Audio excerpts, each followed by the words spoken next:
ሰበር ዜና የፋኖ ኃይሎች የሱዳንን ድንበር ተቆጣጠሩት። ለአሰብ የታሰበው ጦር ጎንደርና ወሎ ላይ በፋኖ ተመቶ ፈራርሷል። ብልጽግና በፍጹም ያልጠበቀው ሆኗል። ይህ ዴይሊ ፖለቲክስ ነው። ፋኖ በግስጋሴው ቀጥሏል። ብልጽግና ያልጠበቀው ውርጅብኝ ጀርባው ላይ እየጣረፈ ነው። አብይ የኤርትራን ጦርነት በመስከረም ወር ለመጀመር አቀደው የነበረ ቢሆንም ለዚህ ጦርነት የተዘጋጀው ሰራዊት በፋኖ ተመቶ ፍርስርሱ ወጥቷል። የፋኖ አመራሩ አብይ እንደ መንግስቱ ኃይለማርያም ይፈረጥጣሉ ሲል የፋኖ አመራሩ ጉዳ ሰምቷል። በሰሞንኛው የሱዳን ድንበር ውጊያ አንድ የመቶ አለቃ ማዕረግ ያለው መኮንን መገደሉም ታውቋል። ከፋኖ ጎጃምና ጎንደር ግንባር የተሰሙ መረጃዎችን በጥንክራችን ይዘናቸዋል፣ ታደምጡታላችሁ። በሌላኛው ሰበር መረጃችን ደግሞ የአብይ ድሮንና ሚሳኤል አንፈራም ሲሉ ፕሬዝዳንት ኢሳያስ አፈወርቄ ተናገሩ። የብልጽግናው ወታደራዊ ትንኮሳ እና ዛቻ እጅግ አስፈሪ ሆኗል ያሉት ኢሳያስ አብይ ኤርትራን ለማዳን ከፊት አሰልፋለሁ የሚል አነጋገር አስተያየት በአመራሩ በኩል አጋርቷል። በዝርዝር ትሰሙታላችሁ። ከሰሞኑ ለአስቸኳይ ስብሰባ አዲስ አበባ የተጣሩት ኮሎኔል ደመቀ ከጠቅላይ ሚኒስትር አብይ ጥብቅ ትዕዛዝ ተሰጣቸው። ትዕዛዙን የህወሓትን እቅድ ከማክሸፍ ጋር የተያያዘ እንደሆነ ውስጥ አዋቂዎች ጠቁመዋል። ከፋኖ ኃይል ጋር ሰጥ አገባ ውስጥ ገብቶ ትዕዛዝ ይዘው ወደ ሁመራም ተመልሷል። ኮሎኔሉም የተሰጣቸውን ትዕዛዝ በተመለከተ ዝርዝር መረጃን እናጋራችኋለን።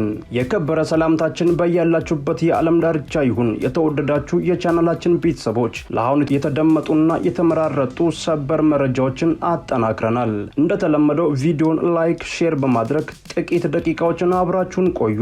አሁን መረጃዎቹን እናወራለን። በቀዳሚነትም በመስከረም ወር የተወሰነው የመንግስት ሰራተኞች የደሞዝ ጭማሪ አለመተግበሩን እንመለከታለን።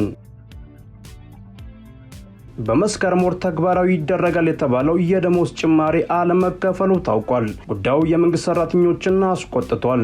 ደሞዝ ጭማሪው እንደተባለው በመስከረም ወር አለመከፈሉም ተገልጿል። የፌደራሉ ሲቪል ሰርቪስ ኮሚሽን የደሞዝ ጭማሪው ከመስከረም ወር ጀምሮ እንደሚፈጸም በተደጋጋሚ የገለጸ ቢሆንም በተለይ የክልል ሰራተኞች አልደረሳቸውም ተብሏል። ከመስከረም ጀምሮ ለመንግስት ሰራተኞች ይከፈላል የተባለው የደሞዝ ጭማሪ ሳይከፈል መቅረቱን የዋዜማ ዘገባ ያመለክታል። የተለያዩ ክልሎች የሰው ኃይል አስተዳደር ቢሮዎች የደሞዝ ጭማሪው መመሪያ እና ዝርዝር ስኬል እንዳልደረሳቸውም ተናግረዋል። ደሞዝ ጭማሪው ምናልባት በቀጣዮቹ ወራት በውዝፍ መልክ ሊከፈል ይችላል የሚል ግምት ቢኖርም በእርግጠኝነት ከመስከረም ወር ጀምሮ ይከፈላል በመባሉ ስጋት ፈጥሯል። የመንግስት ሰራተኞች ደሞዝ ለወትሮም የሚከፈለው በወሩ መጨረሻ ሳምንት ሁለተኛ እና ሶስተኛ ቀን ቀደም ብሎ ቢሆንም የመስከረም ወር ነባሩ ደሞዝ ጭምር የዘገየባቸው አሉም ተብሏል። እስከ ዛሬ መስከረም 29 2018 ዓ.ም ድረስ በበርካታ አካባቢዎች የመንግስት ሰራተኞች ደሞዝ አለመከፈሉ እየተገለጸ ነው። አዲስ አበባ ከተማ አስተዳደርን ጨምሮ ይህ ዘገባ እስካጠናከረበት ሰዓት ድረስ ደሞዛቸው ያልገባላቸው የመንግስት ሰራተኞች መኖራቸውም ታውቋል። ደሞዝ ካልተከፈላቸው የመንግስት ሰራተኞች መካከል መምህራን የሚገኙ ሲሆን ለምን እንደዘገየ የተሰጣቸው ማብራሪያም የለም ተብሏል። የፌደራል ሲቪል ሰርቪስ ኮሚሽን መኩሪያ ኃይለ የደሞዝ ጭማሪውን ከመስከረም ወር ጀምሮ እንደሚከፈል ለክልሎች መመሪያ መስጠታቸው ይታወሳል። ክልሎች በጀት ባይለቀቅላቸውም አዲሱን የደሞዝ ጭማሪን ከመስከረም ጀምሮ እንዲከፍሉ ከፌደራል ሲቪል ሰርቪስ ኮሚሽን መመሪያ የተሰጣቸው ባለፈው ሳምንት ነው። ሁሉም ክልሎች ከመስከረም ጀምሮ ተግባራዊ ይሆናል የተባለው የደሞዝ ማሻሻያ በጀት ባይደርሳቸውም ማንኛውንም ጫና ተቋቁመው እንዲከፍሉ ጥብቅ ትዕዛዝ ተሰጥቷል። ይሁን እንጂ እንደተባለው መንግስት ሰራተኛው የደሞዝ ጭማሪ ሳይደርሶ መስከረም ወር ተገባዷል። መንግስት ከአንድ ዓመት በፊት ባደረገው የደሞዝ ማሻሻያ በክልሎች ወጥ በሆነ አሰራር ሳይፈጸም መቅረቱ ቅሬታ ሲያስነሳ እንደነበረም ይታወሳል። በሁለተኛው ዙር የደሞዝ ጭማሪ ላይም ክልሎች ተጨማሪ የደሞዝ በጀት ካልተለቀቀላቸው ለመክፈል እንደሚቸገሩ አስቀድሞ ሲነሳ ነበረ። ሲቪል ሰርቪስ ኮሚሽን ትላንት መስከረም 22 2018 2018 ዓመተ ምህረት አዲሱ የመንግስት ሰራተኞች የደሞዝ ስኬል ይፋ ማድረጉ ይታወቃል። የደሞዝ ማሻሻያው የተደረገው የመንግስት ሰራተኛውን የኑሮ ጫና ለማቃለል መሆኑ የተገለጸ ቢሆንም በግብር በጡረታና መሰል ተቆራጭ ከፍሉ እዛው እንደሚቀር ይፋ የሆነ ስኬል ያመለክታል። የመንግስት ሰራተኛው የደሞዝ መጠን ጭማሪነት ተከትሎ ከፍ ባሉ ቁጥር የሚከፈለው ግብር በዚያው ልክ ከፍ ማለቱ ማሻሻያው ላይ ጥያቄ ሲያስነሳም ነበር። መንግስት በደሞዝ ግብር ላይ ማሻሻያ እንዲያደርግ በተደጋጋሚ ጥያቄ የቀረበለት ቢሆንም ይሁንታን ባለመስጠት አስቀጥሎታል። ከሰሞኑ ለአስቸኳይ ስብሰባ አዲስ አበባ የተጣሩት ኮሎኔል ደመቀ ከጠቅላይ ሚኒስትር አብይ ጥብቅ ትዕዛዝ ተሰጣቸው። ትዕዛዙ የህወሓትን እቅድ ከማክሸፍ ጋር የተያዘ እንደሆነ ውስጥ አዋቂዎች ጠቁመዋል። ከፋኖ ኃይል ጋር እሰጥ አገባ ውስጥ ገብተው ከብልጽግና ጋር የተሰለፉት ኮሎኔል ደመቀ ከአብይ የተቀበሉትን ትዕዛዝ ይዘው ወደ ሁመራም ተመልሷል። ኮሎኔሉ የተሰጣቸውን ትዕዛዝ በተመለከተ አንድ መረጃም አውጥተዋል። ከሰሞኑ ለስብሰባ አዲስ አበባ ተጠርተዋል ሲባሉ የነበሩ ኮሎኔል ደመቀ ከአዲስ አበባ ዝምታቸውን ሰብረዋል። አቶ እሸቴ ደምሰው እና ኮሎኔል ደመቀ ከአዲስ አበባ ስለ ወልቃይት ሁመራ ሁኔታ እና በቀጣይ ስለታቀዱ ጉዳዮች ተናግረዋል። በሌላ በኩል የፋኖ ኃይሎች በወልቃይት ጉዳይ ክፍፍል ውስጥ ገብተዋል።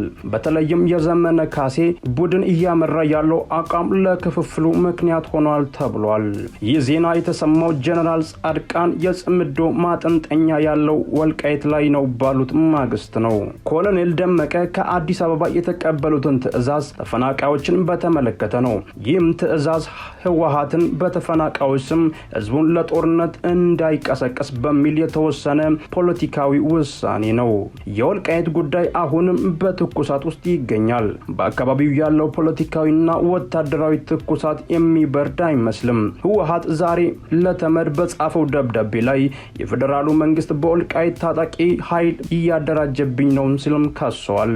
ህወሓት ለተመድ ይህንን መሰል ደብዳቤ ባስገባው ማግስት ነው ኮሎኔሉ ደመቀ ከአዲስ አበባ ሆነው ስለ ወልቃይት ቀጣይ ሁኔታ የተናገሩት። በተለይ ተፈናቃዮችን በተመለከተ ቀጣዩን እቅድ ይፋ አድርገዋል።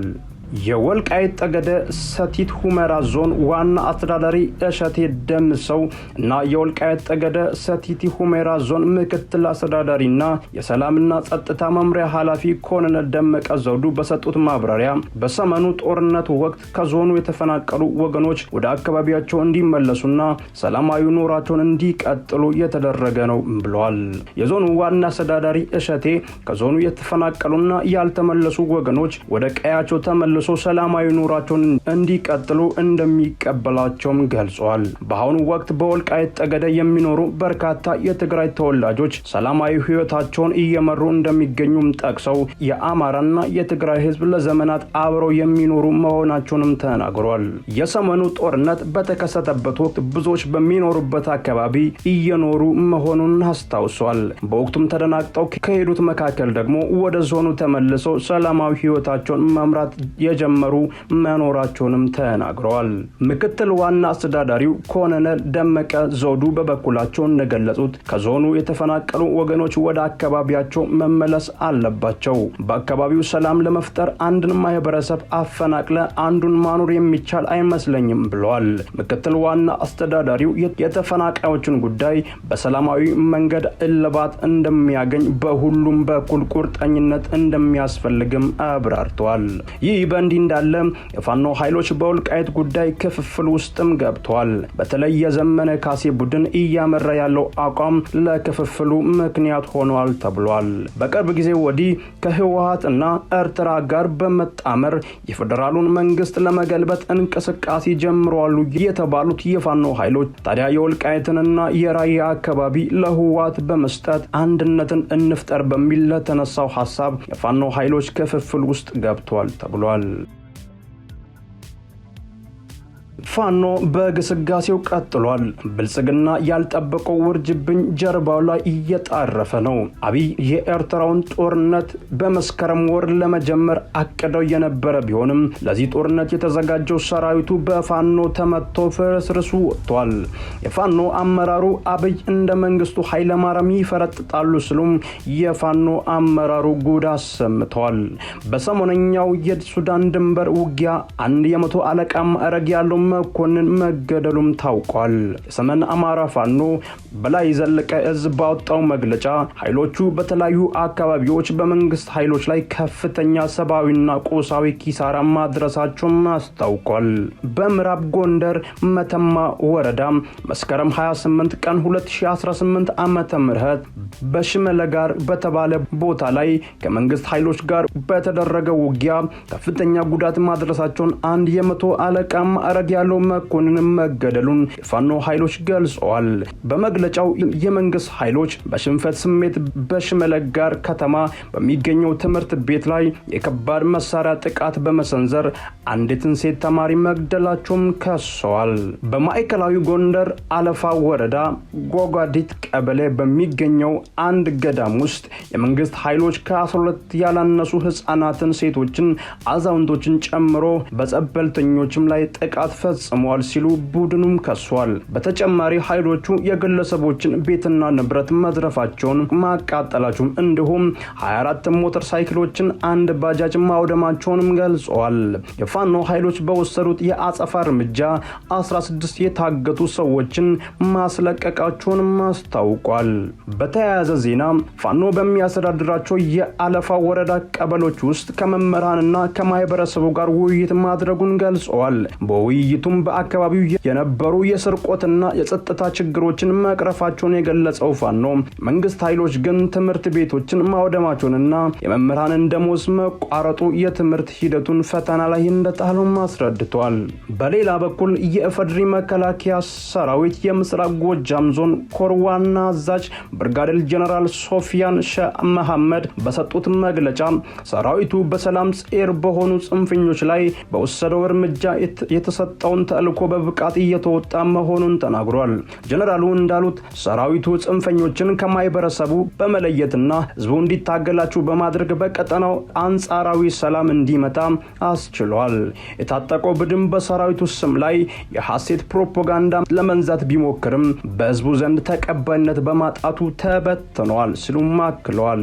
የሁለቱ ወገኖች መግለጫ በክልሉ ያለውን የግጭት ሁኔታ ውስብስብነት የሚያሳዩ ሲሆን በተለይም በንጹሃን ዜጎች ላይ ደርሰዋል የተባሉትን ጥቃቶች በገለልተኛ ወገን ማረጋገጥ አልተቻለም። የአብይን ድሮን እና ሚሳኤል አንፈራም ሲሉ ፕሬዝዳንት ኢሳያስ አፈወርቂ ተናገሩ። የብልጽግና ወታደራዊ ትንኮሳና ዛቻ እጅግ አስፈሪ ሆኗል ያሉት ኢሳያስ አብይ ቅዠት ውስጥ ነው ሲሉም ተደምጧል። በሌላ በኩል ህወሓት ኤርትራን ለማዳን ከፊት እሰለፋለሁ የሚል አነጋጋሪ አስተያየት በአመራሩ በኩልም አጋርቷል። ኢትዮጵያ ለተመድ የጻፈችው ደብዳቤን በተመለከተ መልስ የሰጠው የኤርትራ መንግስት የአብይን ድሮን እና ሚሳኤል አንፈራም ብሏል። ብልጽግና ቅዠት ውስጥ ነው እያሉ ሲሆን ወታደራዊ ዛቻ እያደረገብኝም ነው ሲሉም ከሷል። የኤርትራው ማስታወቂያ ሚኒስተር የማነ ገብረ መስቀል ዛሬ በኤክስ ገጻቸው ባሰፈሩት መልእክት ኢትዮጵያ ለተመድ የላከችው ደብዳቤ ድፍረት የተሞላውና እጅግ አሳሳች ነው፣ ጅራፍ ራሱን ገርፎ ራሱ ይጮሃል እንዲሉ ሲሉ ተችተዋል። ላለፉት 2 ዓመታት ብልጽግና ከተቻለ በህጋዊ መንገድ ካልተቻለ በወታደራዊ ኃይል ሉዓላዊ የባህር በር ማግኘት የሚለውን ደጋግሞ ሲያስተጋባም ቆይቷል ብሏል።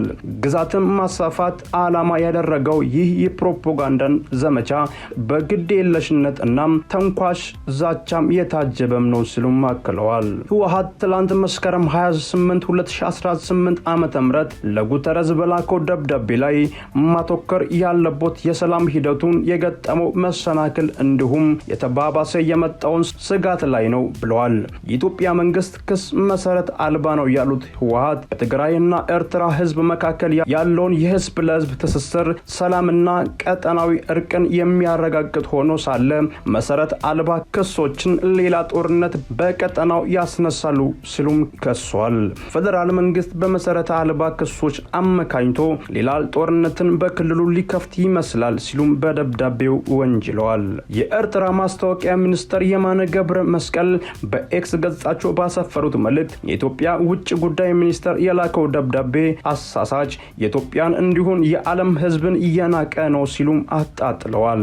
አያይዞም ኤርትራ ከዚህ ቀደም እንዳስታወቀችው እንዲህ ወዳለው ነገር ተጎትታ አትገባም ብለዋል። አቶ የማነ የሚመለከታቸው አካላት በዚህ ድርጊት እንዳይናወጡ አሳስበዋል።